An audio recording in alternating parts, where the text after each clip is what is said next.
Hey, what's up everyone? Pete the Guttural Monk here. I figured I would try my hand at this vinyl tag video that's been going around. We've got ourselves a snow day here in New Jersey, so I'm trapped indoors. There's nothing else to do, so let's see what we can get into with this. Quick disclaimer, I obviously collect much more CDs than I do vinyl, so to keep with the original theme and the content of this challenge, I'm going to try to thread in as much wax as I possibly can. Just to, keep with the continuity of things. Yeah, I didn't really give much thought into these answers. 20 questions, I kind of just scanned the collection as quickly as possible. First thing that crossed my mind is the one that I grabbed, so we'll get right into it, but believe me, these are by no means my final be-all, end-all, firm answers on any of these questions. I just figured I would keep it entertaining and keep it as personal to me as possible. Well, question number 1 is music spoiled by vocals. So this is kind of a two-part answer. I absolutely love the first 2 records from Gorerotted. Gorerotted was out of the UK, kind of blistering but fun, punky infused kind of death grind. Dual vocalists, one really low grunt and one kind of like a wretched screamed high, but in like a very distinct English accent. Made the band extremely unique. Unfortunately, when it was spoiled by vocals, it was when the latter vocalist had departed the band. They recorded their 3rd full length. Still a very good record, but unfortunately Gorerotted was spoiled by vocals because it is lacking the vocals of their first 2 albums. So question number 2 is an album that I love that is ruined by bad production. I might catch a lot of shit for this one, but it is what it is. Nattens Madrigal from Ulver. This album is incredible, obviously extremely influential in the in the realm of raw black metal and just black metal in general. But I mean, you have to stop lying to yourself. This album really sounds like shit. So to me, this album is truly let down by bad production. So question number 3, a band that is let down by a weak member. I'm not really going to call out any band for having a shitty member. I feel like every band that I've ever been a part of, I've been the shitty member, so I don't like how that kind of comes off as a question. I'm going to make a joke instead and say that, this dude from Barrett doesn't look like he can lift all that much. Weak member. Alright, so question 4 is an album that defines heavy. I'm going to stick with the death metal realm of things. I had a couple cross my mind as soon as I read this question. The one I settled on for this video's sake is Rippikoulu. This is Musta Seremonia, Finnish death metal. This is actually a demo. This isn't even a full length, for Christ's sakes. This is the sound that a lot of these new death metal bands wish that they could capture. This is the album that defines heavy. Okay, question 5 is an album recommended to me by the music community. So this is kind of a tough one. I depend a lot on the collective music community to kind of point and steer me towards new bands. So I figured with this album, I would preface it with a little something different, that because of the music community, excellent record labels like Dark Descent Records are more inspired to unearth certain gems from the past. So for this question's answer, 1991 Maimed Demo that Dark Descent put out late in 2020. This would be the album recommended to me by the music community, because honestly, without the music community, there'd be no reason to unearth a demo from 1991, press it in 2020, and have ravenous death metal fans want it so badly. So yeah, Maimed, 1991. That's my answer for question 5. Question 6. Show an album that takes your musical tastes in a different direction.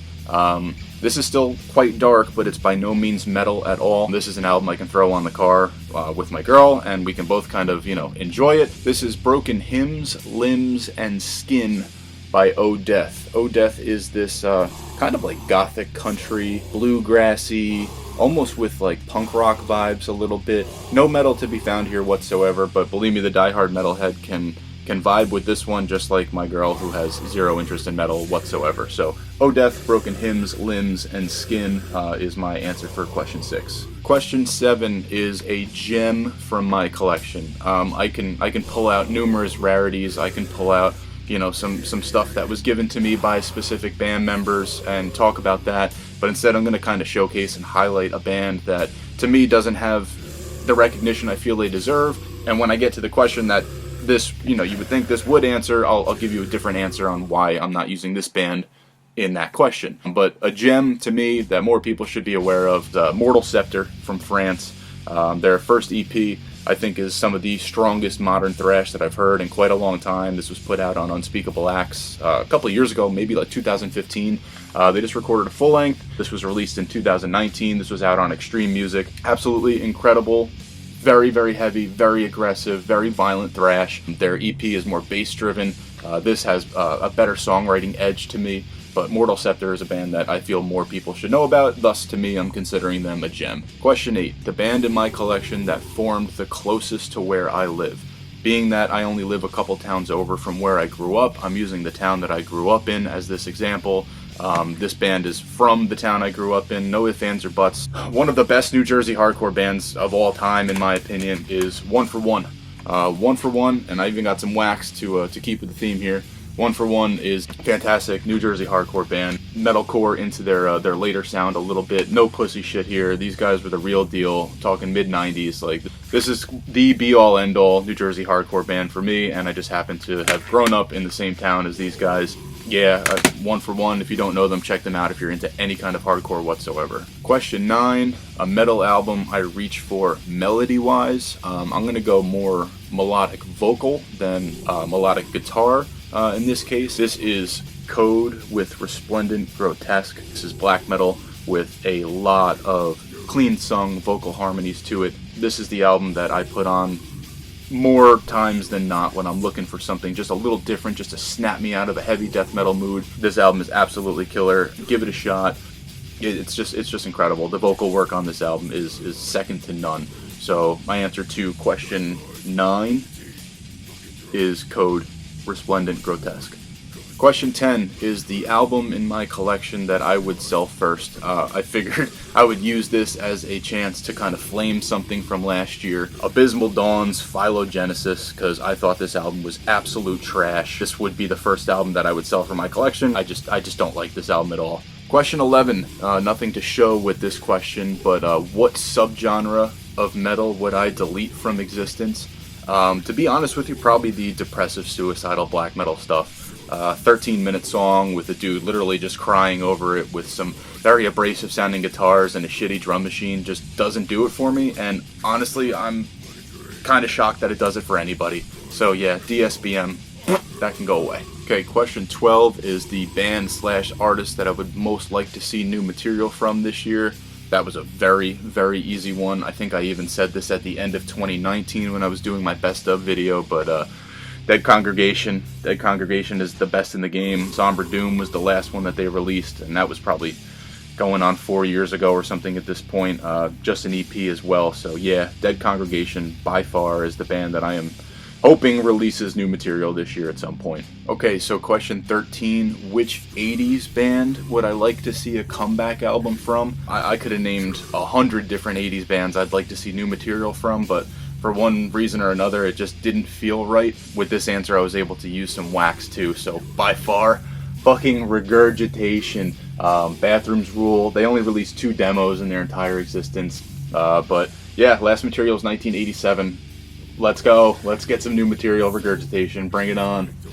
Question 14. Show an alternate version of an album cover. Another one I was able to use some wax on this. Dripping disintegration of thought patterns during a synthetic mind-traveling bliss. Absolutely disgusting, totally original, doesn't sound like anything else. Brutal death metal from New Jersey. This band and this album is actually getting more recognition now than ever before. To me, it's just funny because I've been listening to this for most of my life at this point, but if you don't know this, check it out. I believe you can still get copies of both, and fun fact, neither one of these album covers is actually the original album cover.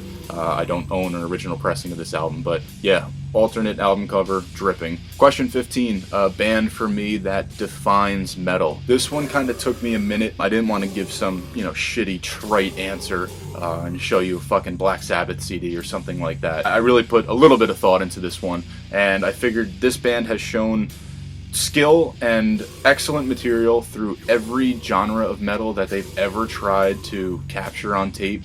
I'm going with Deceased. Deceased, from Luck of the Corpse all the way up to Ghostly White. You're starting as a almost like death grind band, you're ending up as like a kind of epic melodic heavy metal band, and everything in between. Deceased has really done it all. They've tackled it all, and I truly think they're a band that defines metal. So my answer to Question 15, Deceased, without a doubt. Question 16, show your most metallic album cover. Just being an icon. Butchered at Birth. Butchered at Birth. It is totally fucking metal. There is no question about what genre of music this is. Butchered at Birth is my answer. Question 17, an album that I once disliked but now highly regard. This one took me a minute too. I had a couple in mind, but the one I settled on finally, The Spectre Within, Fate's Warning. First time I popped this one in, long story short, I bought it in a used bin. I bought it because of the album cover and it said Metal Blade Records on the back. I literally knew nothing about this when I was like 16 years old. Threw it into my stereo when I got home. I fucking despised it. I didn't listen to this or to traditional heavy metal for a very long time because I was just so put off by the vocal melodies going on this record. Over time, I learned to grow, and mentality on this album completely changed. This is one of my favorite heavy metal albums of all time, but yeah, this is one that really kind of rubbed me the wrong way at first, and then I came around to absolutely loving it. So Fate's Warning, The Spectre Within, an album I once disliked but now highly regard. And question 18, of course, is the opposite of that last question, an album I once regarded but now dislike. This one took me a little while too. I had a couple options in mind. I actually, this one kind of makes me sad a little bit because I spent so much time with this growing up. And Then You'll Beg, Cryptopsy. I used to love the DeSalvo era of this band, and now every time I go back to it, I just am extremely annoyed. These songs were I was able to sing along to them as a kid.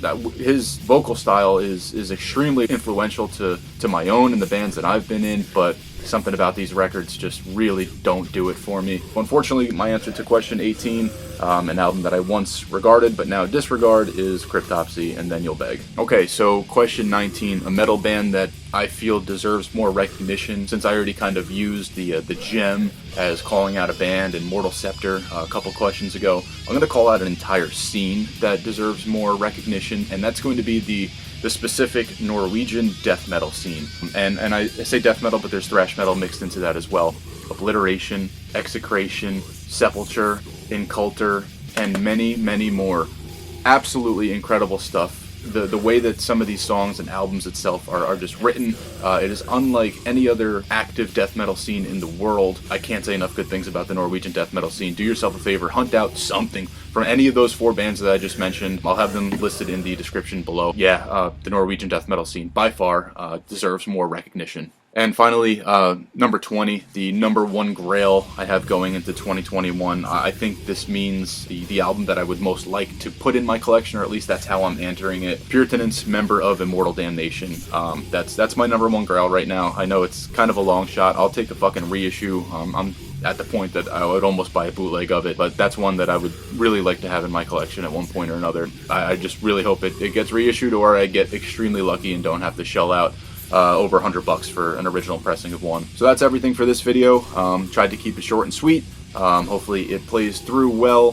Follow me on Instagram. I'm more active there than really anywhere else. I don't post on Facebook. I obviously rarely do YouTube videos anymore, but follow me on Instagram. You'll see a whole lot more of my collection that way. And until next time, cheers guys.